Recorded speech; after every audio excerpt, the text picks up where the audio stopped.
Dámy a pánové, já vás vítám u našeho 9. dílu podcastu Lepší práce, akciová společnost. Mým dnešním hostem je Lukáš Menčí, který přijel až z Brna. Ahoj Lukáši. Ahoj Pavle.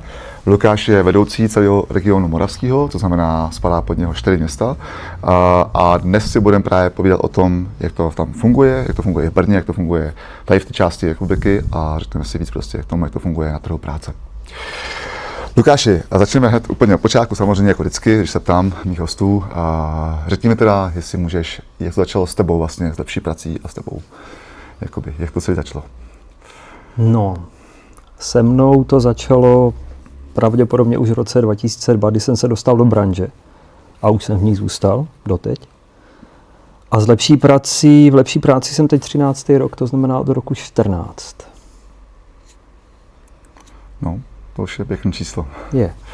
Kdyby si to shrnul, jakoby to, co bylo tenkrát, co je dnes, jak až moc velký to je rozdíl, nebo co si myslíš, že tam jako bylo možná největší posun v tom všem za ty roky a co naopak možná tam? Myslíš tenkrát na počátku kariéry vůbec? No myslím jakoby v počátku, když začínal ještě jakoby v Lepší práci vlastně.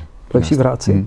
Já vlastně, když jsem se teď zamyslel nad tím, jaký to bylo na počátku kariéry vůbec, tak to byl obrovský rozdíl samozřejmě. To agenturní zaměstnávání bylo v plenkách jako takový a bylo to jinak. A když jsem nastoupil do Lepší práce, už to bylo samozřejmě úplně jiný než v roce 2002. Ale na druhou stranu, když se na to nebudu dívat z pohledu legislativy a agenturního zaměstnávání jako takového, tak firma jako taková udělala obrovský krok kupředu v mnoha věcech, nějak se vyvinula, vyčistila, týmy se vyčistily a já dneska navíc se vyčistila firma i o rozdíly, které byly daný i těma vzdálenostma mezi regionama, tak mně přijde dneska ta situace vyrovnaná, týmy dobře, až na výjimky, asi dobře obsazený a i po stránce komunikace napříč to všechno tak nějak jako hezky funguje. Určitě máme ještě co dotahovat a na čem pracovat, to jo, ale já jsem v podstatě, historicky jsem to i říkal, já jsem pyšnej za to a když to vlastně prezentuju i u zákazníků, tak jsem pyšnej na to, kam jsme to dotáhli a kde jsme teď. Chápu. Taky bych asi byl po tak dlouhé době, si myslím, že vlastně, když člověk potom pozoroval ten vývoj, možná ne, celé společnosti, ten růst, tak samozřejmě. Ta doba je dost dlouhá na to, aby se to vlastně dalo. S tím samozřejmě, že teda určitě byly jakoby momenty dobrý, momenty horší, že jo? Ale... Dobře. Řekni mi jenom, ty jsi studoval tady tu branži, nebo jsi studoval ještě něco úplně jiného? Ne. Konkrétně? Ne. Já jsem studoval, řeknu to celý, jak se to jmenovalo, pamatuju si to doteď, matematiku, ekonomii se specializací na bankovnictví. Okay. Takže úplně něco jiného, z jiného vesmíru. Ne, ale podle mého názoru to vzdělání v oboru není úplně podstatou pro to, co tady děláme. Souhlas. Je tam třeba něco, co si mohl jakoby z té školy použít i pro tu svoji praxi v životě, nebo vůbec? Ne, já myslím, že ne. Spíš asi nic. Selský rozum. Já si říkám, nejlepší škola života je potom ten život samotný. Že? Dobře, čili Morava. Tam spadají 4 města. Máme tam, pokud vím, Brno, Jihlava a spadají tam i Pardubice, a spadá tam Ostrava. Která si počkej největší, je teda pak nejmenší? Největší lidma, největší obratem. Tak to jsou rozdíly, tak nám řekni říct lidma a potom i obratem. Největší obratem je Jihlava, ačkoliv Jihlavu jsme nechali tento rok i personálně vyrůst. A teď to musím si jenom představit a spočítat. Máme tam 4 děvčata, ale tím pádem je stále největší Brno personálně, který i historicky personálně největší bylo, což je daný i nutností, která vychází se spletitosti toho biznisu jako takového, to znamená množství zakázek, malých, velkých, různorodých, i regionální rozpolcenost. To znamená, že já se všeobecně za to se držím toho, že akční rádius kolem pobočky je cca 100 kilometrů. Záleží, jestli je tam dálnice kolem dokola nebo není. To znamená, že jsme schopni ty zákazníky obsluhovat v nějakém regionu. A Brno takhle bylo odjakživa postavený, to znamená, že těch zákazníků kolem dokola bylo mnoho. A to se samozřejmě v průběhu těch let různorodě měnilo a mění doteď. A tím pádem i ta potřeba nějakého množství kolegů tam byla jiná než například v Jihlavě, protože Jihlava jako taková je mnohem menší město a nebylo nutné na začátku minimálně obsluhovat veliký nebo větší region. Tak je to i doteď, i když se snažíme nějak rozrůstat, ale ten personální růst v Jihlavě, který se udál tenhle rok, tak primárně souvisel s množstvím práce, který jednoduše vzniklo. Jihlava kolik má celkem zaměstnanců? Jakoby kolik tam teďka máme momentálně? Agenturních lidí? Když to vezmu fakt orientačně 360, si myslím 360 lidí asi. Čili vlastně to je největší břeběh, že asi jakoby z celé republiky, ne? To všech jakoby poboček. Já nechci soudit, protože ty velké zakázky tady na západě teď z hlediska počtu lidí přidělených neznám. A minimálně největší na Moravě. A minimálně jeden z největších projektů, nebo jedna z největších poboček z hlediska přidělených lidí v republice, to jo. Jinak asi můžeme možná říct, že to není žádný tajemství, že to máš největší partner Bosch vlastně, že v Jihlavě, kde jedeme reklamy ústavičně na to vlastně tím směrem a kde my jsme ten takzvaný zlatý partner, ne? Co jako říká golden partner. Okay. Bylo by asi super, jakoby, my tak samozřejmě partnerů máme více, ale kdyby takových partnerů prostě přibývalo v každém městě, že jo, třeba nějaký pěkný číslo. To by byl samozřejmě ideální stav, ale jednoduchý to není. Když mluvím toho partnerství, mimochodem, jak je to až třeba náročný nebo těžký v dnešní době takovouhle pozici získat, protože těch agentur samozřejmě je obrovské množství, konkurence je masivní, že jo? Mně při té příležitosti napadá, za jakých podmínek nebo jaká jsou ta kritéria, která člověk musí splnit, aby byl vlastně zlatým partnerem. V zásadě je to asi jednoduchý, protože pokud chce po nás firma přidělit lidi, potažmo sehnat, protože málo kdy jde o to, v dnešní době jde primárně o to, že ty lidi chybí, to znamená, že ty firmy se na nás obrací z důvodu nějakého nedostatku, tak v momentě, kdy splníte, dodáte, čímž to samozřejmě nekončí, tak bych řekl, že to už je předpoklad pro to, aby ten zákazník byl spokojený a stal se loajálním, řekněme. Jo. Ale jak říkám, tímto nekončí ta cesta, protože samozřejmě kvalita lidí je různorodá, pohnutky lidí jsou různorodé, lidi utíkají z těch zaměstnání z různých důvodů a primárně minimálně ve zkušební době teda, což se, ve zkušební době, ne-li v prvním měsíci, ten obrat těch lidí na těch pozicích je obrovský. To znamená, že asi takové to základní nastavení té komunikace s tím zákazníkem, který je samozřejmě jako napříč celou spoluprací, jednak schopnost obsazení, jednak schopnost to řádně ukomunikovat, tak to chci říct. To znamená ve chvíli, kdy obsadíš pozici, lidé utečou, i když je to dobrý nebo minimálně dobrá pozice, průměrná zakázka na trhu s dobrým postavením, to znamená, že není třeba minimálně podhodnocená, tak v daný moment se stejně stává, že ti lidé prostě z jakýchkoliv důvodů prostě skončí, utečou. A nebo neutečou a ukončí tu naši spolupráci řádně, ale minimálně se to chová tak, že ten člověk tam měl být a není tam. To znamená, v daný moment už přichází náš člověk, koordinátor, v zásadě úplně jedno, který kolega to je, jakou má roli. A v podstatě zběsile asi příliš silný slovo, ale možná ani není. Jo? Kolegové jsou zapálení pro věc a samozřejmě ve chvíli, kdy jim někdo skončí a oni jsou schopni toho člověka nahradit, tak se stůj co stůj snaží toho člověka nahrazovat v co nejkratším čase. A podle mýho názoru na začátku tyhle dvě věci, bez ohledu na to, jestli je to zakázka o 100 lidech nebo zakázka o 10 lidech, vlastně oni jsou asi jako jediní, kteří mají šanci z toho udělat zakázku o golden partnerství, řekněme, jo, což je pojem, který nikde nepoužíváme, nebo respektive nikde jinde, než zrovna v Boši. Řekl jsem to srozumitelně, nebo ne? Jo, je to jako dlouhá odpověď, ale jakoby asi jsem to pochopil. Určitě. Jinak ještě k té hlavě, a diváci možná budou některý vědět, tam vlastně běžela kampaň, kde já vystupuju, že rád zvedám, tam ten sklad pro Bosch. A tohoto video bylo věc populární, myslím, že tam nás dokonce vidělo více jak 1 milion lidí v Česku, takže tady takovýhle podobný videa určitě budeme dělat dál. Ale když to třeba porovnáš s Brnem, takže Jihlava Brno, takže samozřejmě Brno asi jakoby, že jo, tam je větší možnosti jakoby v tom, kolik nabrat lidí, nebo takhle, že jo, tam je asi prostě velké množství lidí.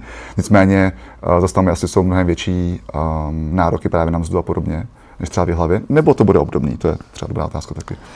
Já si myslím, že to napříč metropolema, které jsou v Česku, už jako ty rozdíly jsou asi smazaný, si myslím. Okay. To znamená, že požadavky lidí všeobecně vzrostly, samozřejmě jsou výjimky, ale to už je strašně individuální a tu a tam nás někdo opravdu překvapí, že je schopen dělat nějakou práci za nějaké peníze a tak dále.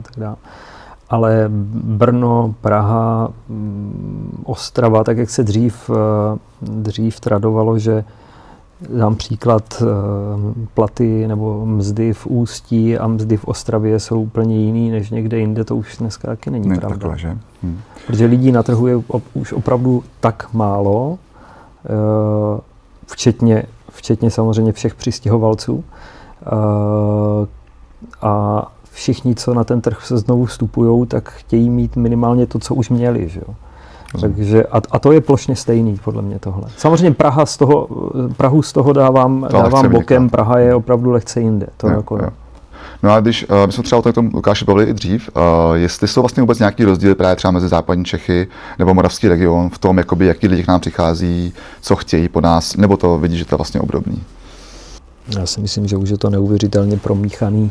Západní Čechy jako takový mají jednu nevýhodu a to je to, že čím víc se blížíme k hranicím s Německem, tak samozřejmě tam funguje ten přeshraniční dojezd za prací. V tom je to jiný, protože na Slovensko na východě jezdit nechce, naopak.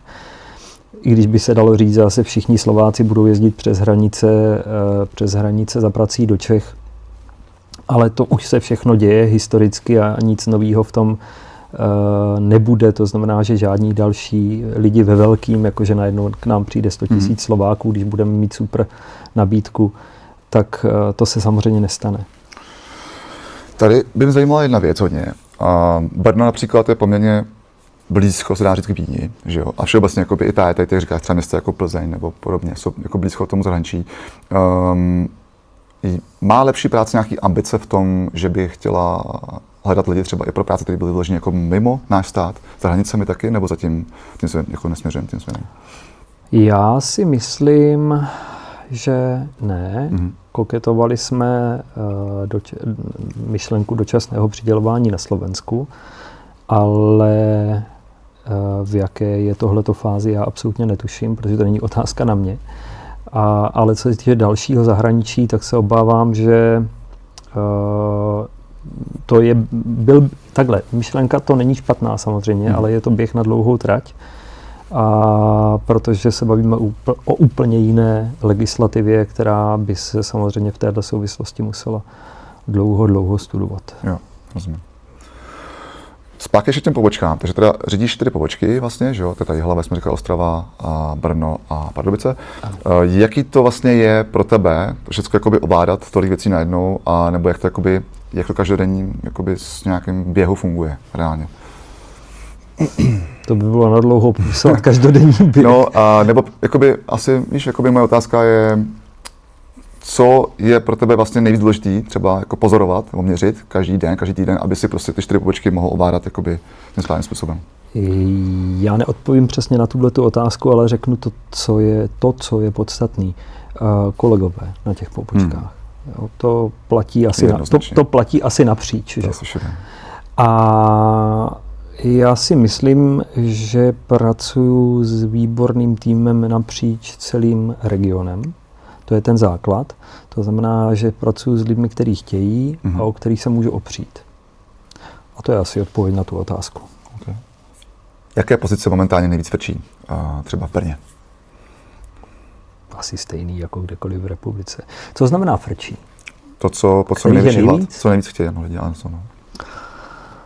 Já mám opravdu pocit, že to je to, co už platí roky. To znamená, hledáme operátory do výroby, hledáme skladníky a hledáme jeden pláč z minulého týdne CNC seřizovače, nikoliv jenom operátora. A to se bavíme v podstatě o tom, co ještě lze, řekněme, nějak obsazovat. Těch poptávek by mohlo být samozřejmě mnohem víc, ale ono to trošku souvisí i s tím, na co si troufnem, což přeložím spíš tak, že co chceme vlastně dělat, v tom smyslu, koho jsme schopni najít. To znamená, že v některých momentech ani nemá smysl plýtvat časem, případně penězma, protože některé pozice v dnešní době už přijdou buď neobsaditelný, a nebo nemá smysl se míchat mezi, 4 další subjekty, který se o to obsazení pokouší. Jo? Když je to samozřejmě náš stávající zákazník, který se na nás obrátí s prosbou o obsazení klidně i do kmene, tak je to cesta samozřejmě, protože stávajícího zákazníka asi z principu neodmítáme a minimálně tam máme nějaký prostor pro to, abychom diskutovali o tom, zda je to obsaditelné, zda to není obsaditelné, za jaký podmínek to bude obsaditelné a tak dále. U nových zákazníků tohle samozřejmě probíhá taky, ale jak říkám, prostě dnes je to opravdu o tom zvážit, co jde a co nejde naprosto reálně. Který pozice podle tebe, Lukáši, jsou nejtěžší nabrat, že fakt jako náročný, tam jsou na to správní lidi? No pokud se bavíme pořád o tom ranku toho, co děláme, to znamená, že se tak nějak jako točíme kolem výrob anebo nějakých základních provozů, tak, ale samozřejmě i nějakých kvalifikací tady v těch výrobách, tak víš to, co jsem dneska na poradě říkal, tak byl třeba lakírník pro mokrý lakování. To takových lidí a opravdu těch jako dobrý, co ví, o čem je řeč, tak dlouho jsem nikoho takového neviděl. Ale úplně stejně špatně jsou vlastně dnes k nalezení obdobný další výuční obory. Elektrikáři s nějakou vyhláškou. Ty lidi jsou rozebraní, oni pracují samozřejmě, ale většinou jsou sami na sebe, vydělají si tak mnohem víc peněz. To znamená, jít někam do pracovního poměru za pár desítek tisíc pro ty lidi není atraktivní. Takže takových lidí je úplně stejně málo. Svářeči, případně CNC operátoři, to se hodně kombinuje nábory z zahraničí, takže to je asi samostatný téma, jak tady takovýhle situace řešit. Ubytování. A jak to, Lukáši, s ubytováním v tom Moravském kraji? Kolik máme kapacit třeba pro lidi reálně zhruba? My jsme teď uzavřeli zrovna minulý týden nějakou novou spolupráci v Brně. Podobně fungujeme i v Jihlavě, kde většinou, tak jak ty potřeby vznikají, tak ty kapacity tvoříme. Ale je to různý. Nicméně v celkovém počtu 60 místech v Brně, teďka, když to střelím od pasu, a v Jihlavě jsme mívali mraky bydlení. Ono v podstatě tím, že jsme schopni prostřednictvím našeho dodavatele nebo dodavatelů reagovat flexibilně, tak vlastně jsme schopni to rychle měnit směrem nahoru i dolů. A v Jihlavě hlavně, já bych asi ani neřekl počet, ale i to, že v Jihlavě využíváme hlavně hodně bytů. Ne vždycky, ale hodně. A napříč celým regionem už dneska cílíme k tomu, a myslím si, že to je opravdu platný, že nedáváme lidi do více lůžkových pokojů ve smyslu 3 a víc, ale cílíme k tomu, že lidi bydlí opravdu jenom po 2. A to platí plošně. To znamená, pokud se na nás někdo obrací a chce nám nabídnout, hele, já tady mám nový dům, zařizujeme ho pro agentury a agenturní lidi, tak my říkáme jo, dobře, ale prostě 2 lůžka jsou max na pokoji. A toho se držíme. Jsou asi výjimky, max 3 někde, teď když nad tím přemýšlím na našich stávajících nemovitostech, ale to je asi na 2 pokojích třeba dohromady. Tady k tomu asi bych podotknul ještě jednu věc, co málo kdo možná ví. A co si pamatuju, co říkal majitel společnosti, pan Radek, tak vlastně, když má nějaký ten člověk, který s námi pracuje, ubytovaný s náma, má zájem prostě, že tam na ty pokoje bude sám, tak on může, ale potom platí nejenom za jedno, ale za 2 vlastně, že ten pokoj pro 2. Říkám dobře? V zásadě jo. To je ta možnost tam, OK. No tak asi jako pro lidi, co třeba nechtějí sdílet, tak samozřejmě tam ta možnost je, což jako si myslím, že je fajn. Poslední otázka teda. Co tě na tvý práci nejvíc baví, co nejvíc miluješ a co naopak tě tam na tom nejvíc jako vlastně nějak štve? Zdírá z kůže? Mě asi baví moje práce tehdy, kdy je té práce úplně nejvíc. To znamená, že já když zpomalím, tak jak kdybych se nudil. Je to asi divný, asi to vyplývá z mojí povahy. To znamená, že prostě čím víc to je dobře, když už se předbíhám, když už se potkávám v tom kolečku, tak je to asi špatně, jo. Ale taky už mám nějaký roky, že jo, tak ono to potom, ono se to jednou odrazí. Ale v zásadě, když je toho mnoho a nejlépe na všech frontách, baví mě to. Baví mě akvizice, když je stíhám. Baví mě kontakt s klientama, ale baví mě to všechno dohromady. Baví mě i kontakt s agenturníma zaměstnancema. Jo, mě nic z toho vlastně napříč celým procesem nevadí a nikdy nevadilo. Ačkoliv jsou situace, kdy už toho má člověk tak. Takže asi samotná náplň práce. Mám rád svoje kolegy a ty týmy lidí, jak už jsem řekl někdy v úvodu, jo, to funguje a jsem za ně rád. Takže to je asi ten další bod, který člověka drží. A naopak, to, co mě sdírá, toho je hodně a je to na dlouhý povídání. Tak to asi necháme někde příště potom. Dobře, dámy a pánové, tohle byl můj host, Lukáš Menčík, vedoucí celého moravského regionu. Lukáš, ještě jednou moc děkuju. Ráda se stala. Lukáš, abyste pochopili, musel přijet z Brna až do Rokycan, což je poměrně velká vzdálenost na ten podcast, ale máme to konečně spíchnutý. Náš předešlý pokus na Šumavě bohužel nevyšel, ale konečně se nám to podařilo udělat. No a v našem dalším dílu, už 10. jubilejním teda, bychom měli mít naší vedoucí pobočky Márie za České Budějovice, takže se budeme moc těšit. No a ty se nás sledujou, jenom ještě zopakuju jako vždycky. Pokud máte zájem o práci, tak můžete volat kdykoliv na 800 197 197 nebo zajít na naše nové webové stránky lepšípráce.cz. No a já se na vás těším příště. Děkuji.